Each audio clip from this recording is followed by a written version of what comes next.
Hello everyone, and Merry Christmas. Kelly and Starbuck and I really wish that we could be joining you for Christmas this year, but as it turns out, Disney pays a lot better than Dad does, so here we are. Anyway, we still wanted to be able to give you our own Christmas contribution, so please, enjoy.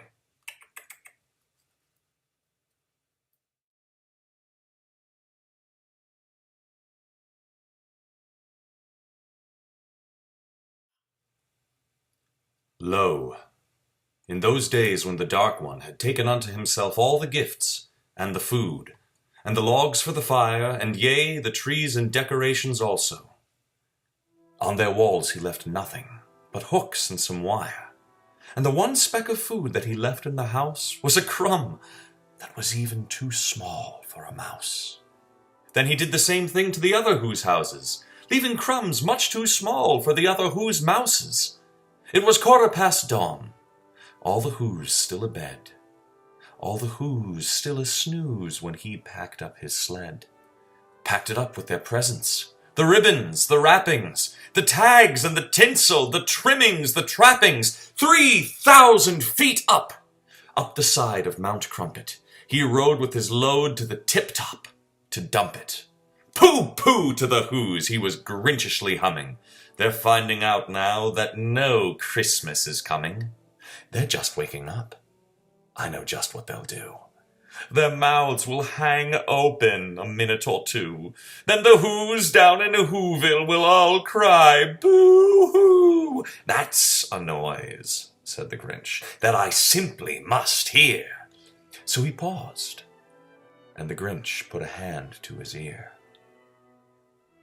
And he did hear a sound rising over the snow.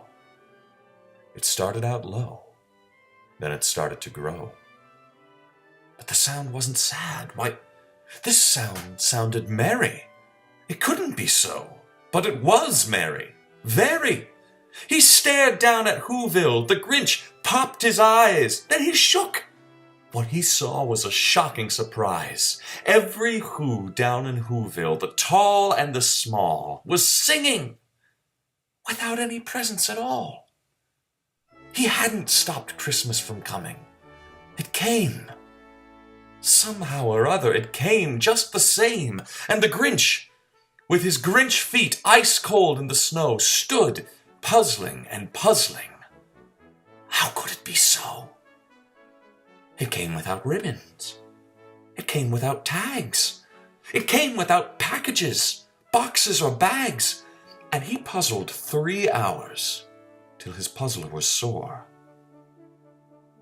Then the Grinch thought of something he'd not thought of before. Maybe Christmas, he thought, doesn't come from a store. Maybe Christmas means something a little bit more.